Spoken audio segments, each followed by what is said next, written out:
Well, friends, having understood uh, various kinds of tax rates, now we'll move to now we'll try to understand few more concepts. First concept is that what are the various kinds of taxes? What is direct tax? What is indirect tax? That concept we need to understand, and also we need to understand what are the various modes of collection of taxes. Once again, I'm going to share the screen with you.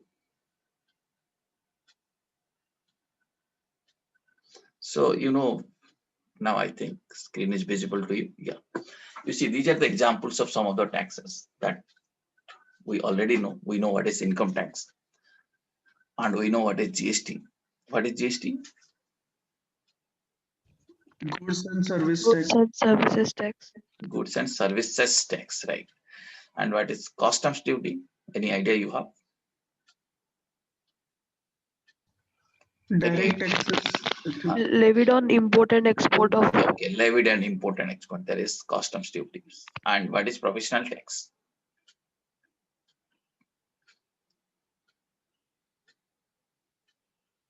Have you heard of this professional tax? Yeah, No, it is. sir. Yeah, no it is. sir. It is a tax. It is a tax on employment, and it is a you can say it's a state tax. It is levied by the state government. What is professional tax? What is the slab rates? If you want to understand, you can do one thing. You can visit to the commercial tax department's website of your appropriate state, and there you can find out rates of professional tax. The rates will be varying from state to state because this is a state tax. It is levied by different states. Okay, you cannot compare the professional tax slab of Odisha with professional tax slab of West Bengal. There will be differences. So how to know it? You can visit to the commercial tax department site of appropriate state and you can find out what is professional tax. So these are the examples of various kinds of tax. Earlier, there are many other taxes that are also there. Now, as you might be knowing, so many taxes are merged with GST, is it not? And some tax are not there right now. Let us say gift tax, this has been abolished. Wealth tax is been abolished. Like this, many taxes were there earlier. Service taxes. Okay, so many taxes are merged with GST and some taxes are totally abolished. So now we are having comparatively relative less number of taxes. Okay. Now all these taxes we can divide them into two categories. One is called as direct tax, other one is indirect tax. So what is that direct tax? What is that indirect tax? Before understanding that thing, first we'll have some very brief idea about what is this tax.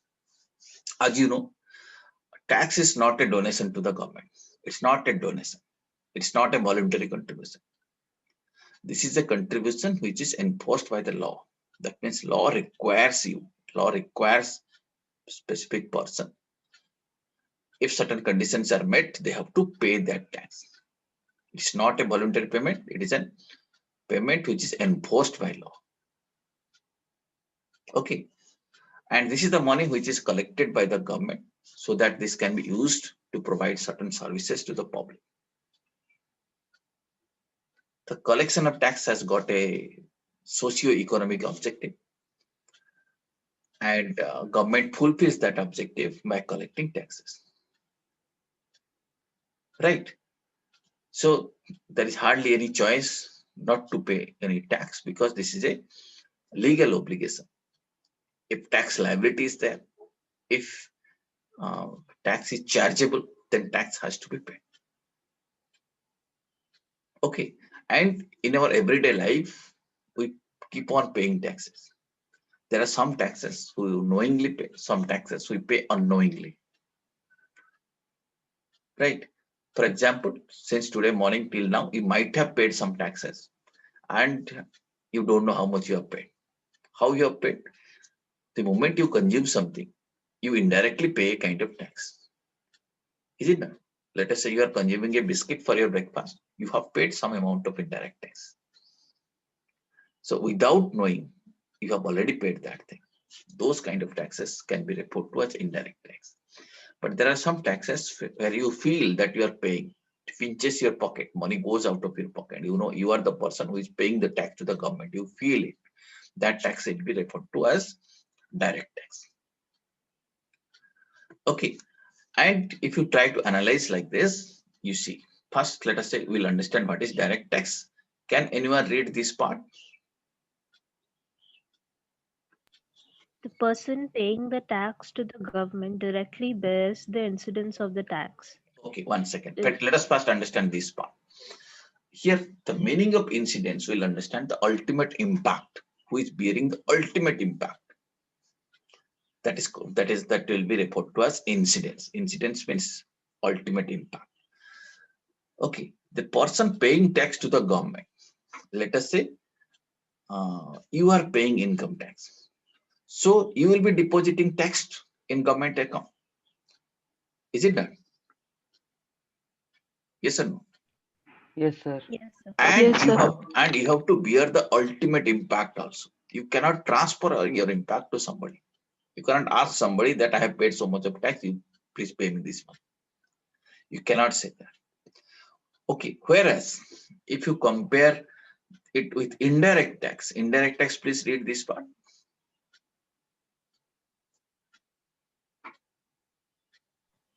The person paying the tax to the government collects the same from the ultimate consumer. Thus, incidence of the tax is shifted to the other person. Okay, now what happens in case of indirect tax? Let us say you have purchased a biscuit from a shop. Right. Now you know it is the shopkeeper who is depositing tax with the government. Who is paying tax to the government? Whether you are depositing in government account or shopkeeper is depositing. Shopkeeper. Shopkeeper. Shopkeeper is depositing, but you see, shopkeeper is not bearing it. Shopkeeper is collecting from you. Yes, sir. So ultimate impact, who is facing? You are bearing the ultimate impact. Consumer and Yes, sir. customers. Okay, shopkeeper maintains his own register. He knows that okay, this much of GST I am collecting, I will be depositing. So who is depositing? Who is paying the tax to the government? Shopkeeper is paying, but shopkeeper is not bearing any impact. Shopkeeper is simply collecting from you and depositing. So incidence is borne by some other person, and shopkeeper is capable of shifting this incidence to some other person. But whereas in case of direct tax, you cannot shift it. Understand? Yes, sir. Yes, sir. And again, one more thing you can see in case of direct tax, it is progressive in nature. Why it is progressive? That means progressive in the nature means it is better. You see, high rate of taxes for people having higher ability to pay. You know, we have different classes of people in our society. Is it not? Under direct tax, there is a possibility that higher rate of tax or high tax can be levied on the people who are having higher income. The rich people will pay more, poor people will pay less. It is possible to monitor this. It is possible to manage like this under direct tax system. But whereas coming to indirect tax, it is regressive in the nature sense. Everybody has to pay tax at the same rate. Isn't it? So whatever might be your income, whatever might be your income, if you are buying a biscuit, everybody has to pay the same amount of tax. Is it not? Yes or no? In case of Yes, indirect sir. tax, yeah. There are, of course, government has made some attempt to make it little bit progressive by taxing some luxury goods at a different rate, luxury goods, scene rates, etc. That's a different thing. But once a particular goods or services are consumed by a particular person, every person has to pay tax at the same rate if it is an indirect tax. Okay. So direct tax burden can be shifted, cannot be shifted to any other person, whereas indirect tax burden can be shifted to other person. Okay. So coming to indirect tax, we have two major kinds of indirect tax. One is goods and services tax, second is customs duty. And direct tax example is income tax. Okay. And one more way to understand this thing is that where the impact and incidence is borne by the payer, that is called direct tax. Payer bears the impact and incidence. Impact means initial burden, incidence means the ultimate burden. If they're borne by the same person, that is the payer, that will be referred to as direct tax. Okay, it is imposed directly on the taxpayer and paid directly to the government. Right? Direct tax burden cannot be shifted. And under indirect tax, what happens? The incidence is not borne by the payer. Rather, it is transferred to the ultimate user.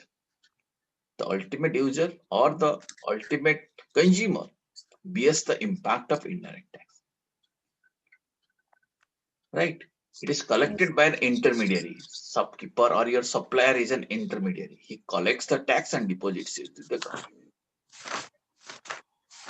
So the supplier is shifting the burden to the ultimate consumer. Okay. So indirect tax may increase the price of goods or services.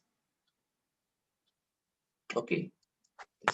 Tax is included in the price of goods and services. That is referred to as indirect tax. Did you understand the concept of direct tax and indirect tax? Yes or no? Yes, sir. Yes. Okay, thank you. Now, friends, we'll understand various methods or modes of collection of taxes. You see, various methods are there, how government collects tax. Now, here various methods of collection of income tax I'm talking about right now. Indirect taxes, you are learning separately. Now, you see, first we'll understand, or you see, these are some illustrative list how taxes are collected. Government collects tax through these methods. One is self-assessment tax. Self-assessment taxes means the person, if he becomes an assessee, that means if the tax liability is there, he himself will make an assessment that this is my income, this is the tax liability, and he will deposit the tax in the government's account. Okay. If you go to income tax site, you can find out tax calculator is there. You can calculate tax. There will be a link. You can find e-pay tax. You can click there. You can through challan. You can by generating challan. You can pay your own income tax also. That is self-assessment. You are assessing and you are depositing your tax. After that, you can file a return that this is my income, this is my tax I have already paid. I have discharged my obligation. Understood? This is called as self-assessment tax. Okay? Did you understand? Yes, sir. One more tax is demand of tax. Here what happens, you have, let us say you have filed your return, then income tax department makes an assessment. He says, no, this is your income fine, but you see, this is some other income you have received from this bank as interest, some other income you have received from other sources. So consequently, you have to pay more. So we are demanding, please pay this much of tax. This is called as a demand of tax. Income tax department sends a demand notice. Either you may agree to that and pay the tax, or you may disagree and give your justification. Okay, either way you can manage this. So options are available in income tax website. You may agree, you may disagree. That is called demand of tax. Okay. Yes. Next is understood. What is self-assessment tax? What is demand of tax? Next is TDS. Anyone knows what is the meaning of TDS?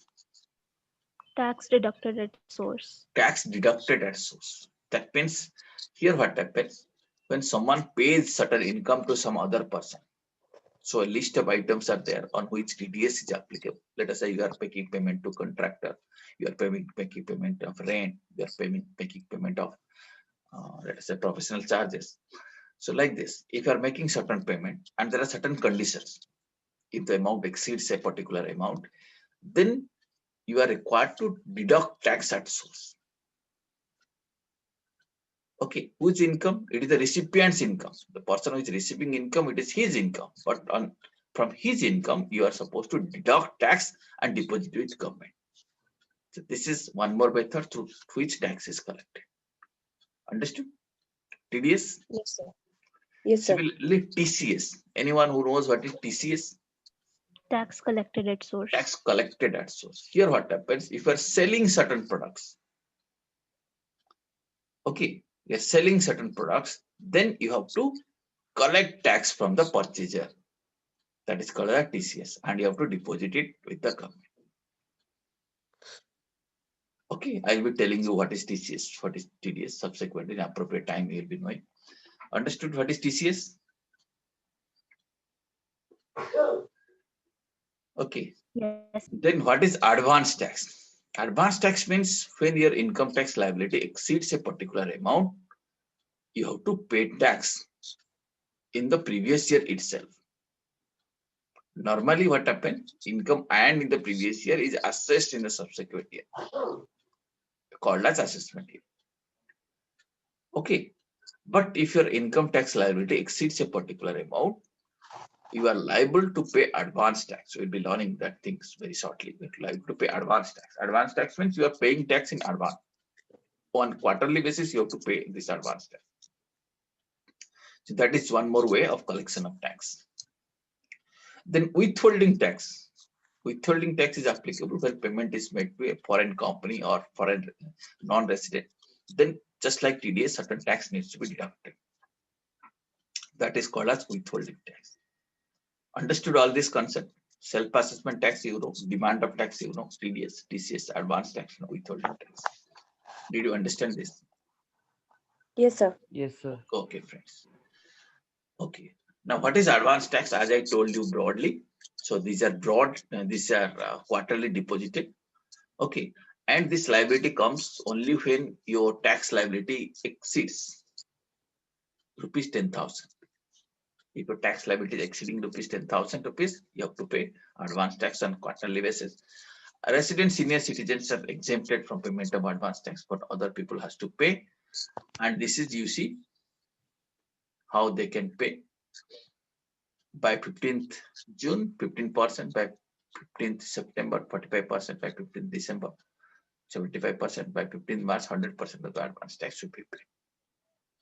Okay, just have some broad Yes. idea. You did not remember right now in detail about this. You need to understand what is advance tax. Yes, sir. Tax deducted at source, various rates are there. So you can go to, again, Income Tax Department website. There is a TDS calculator. You can find out for which item, what is the TDS rate applicable. And TDS rate charts are also available under income tax tutorial, income tax rate charts. You can visit to department's website. You can find out what is the rates for TDS. Okay. Tax collected at source, these are certain items, example of certain items. When you are selling these items, you have to collect tax at source, not all items. For example, alcohol, liquor, then the leaves, timber obtained under forest lease, timber obtained from any other mode, any other forest products, and scrap. On all these items, when these items are sold from the purchaser, one is supposed to collect TCS. Understood? Yes, sir. And withholding tax, as I told you, person responsible for making payment to non-resident or foreign companies is required to withhold tax. What is the rate? The rates prescribed under this act or under double taxation avoidance agreement with various countries. India is having double taxation avoidance agreement, and there is a rate which is mentioned in that act. So you have to see what is the rate applicable under Income Tax Act or double taxation avoidance agreement, whichever is beneficial to the non-resident. Okay, under that rate, one is supposed to withhold tax. That is called as withholding tax. I think you got a fair idea about various methods of various modes of collection of tax by government. Sir, can you please explain this again, withholding tax rates? Okay, withholding tax rates. Well, Yes, sir. you see, Yes. withholding tax, did you understand in which situation it is applicable? Only when payment is made to a non-resident or foreign company. Okay. Now question Yes, sir. comes, at what rate you are supposed to deduct tax? In those countries, there are various countries. If you visit to Income Tax Department's website, you can find out double taxation avoidance agreements. That means for different countries, our country is having a double taxation avoidance agreement. Okay, so that one income should not be taxed twice. Okay, let us say you are making a payment to a British company or to English company. So I have to refer to the India's double taxation agreement with UK. Okay, and there one rate will be there. Let us say I'm making professional charges. I'm making some professional fee payment to a UK company. Okay, are you getting? Yes, sir. Or to a non-resident citizen of UK. So under Indian tax law, so I am supposed to deduct tax at source at the rate of 10%. Okay, so I may deduct Yes, sir. as per 10%, or what is the rate provided in DTA? So for DTA provides 8%. Then which is beneficial to the recipient? Which is beneficial to the non-resident? The lesser one. So I need to deduct at 8%. So I Yes, have sir. to compare my normal rates, which is provided under Income Tax Act, and the rates as per DTA, whichever is more beneficial to the non-resident. At that rate, withholding tax needs to be deducted. Okay. At this stage, friends, at your level, you need not, I feel you need not go deep into what is this withholding tax, but I expect that you should know that these are various methods of collection of tax. Right? Any other doubt you have? So what is the full form of DTA, double taxation agreement? Double taxation avoidance agreement. Avoidance agreement. Okay. Thank So you. that double taxation can be avoided. Okay, got it? And this DTAs you can find out in the Income Tax Department website. You can visit that website and find out what is where double DTA is there. Okay, there is a link on international taxation. You go click there, you can find out country-wise double taxation agreements are there. You can search and find it out. Okay, please make yourself familiar with the Income Tax Department website. The subject will become very interesting if you involve yourself. Okay, right? Well, now two more concepts we'll be understanding in connection to rate of tax. I feel we should understand this. This is what is average rate of income tax and what is maximum marginal rate. So average rate of income tax is defined under section 2 clause 10. What is this? This is the rate which is arrived at dividing the amount of income tax calculated on total income. That means what is the, different slab rates are applicable. On that basis, we'll find out what is the tax, what is the total income. Tax by total income, you can say this is the average rate of income tax. And what is maximum marginal rate? That means the highest slab, what is the rate which is applicable to the highest slab of income. That is called as the maximum marginal rate. Okay, so these two terms also you should know in the context of rate of taxes. These are definition of these terms are given to you. Is it clear up to this? Did you understand various methods of collection of taxes now? Yes, sir.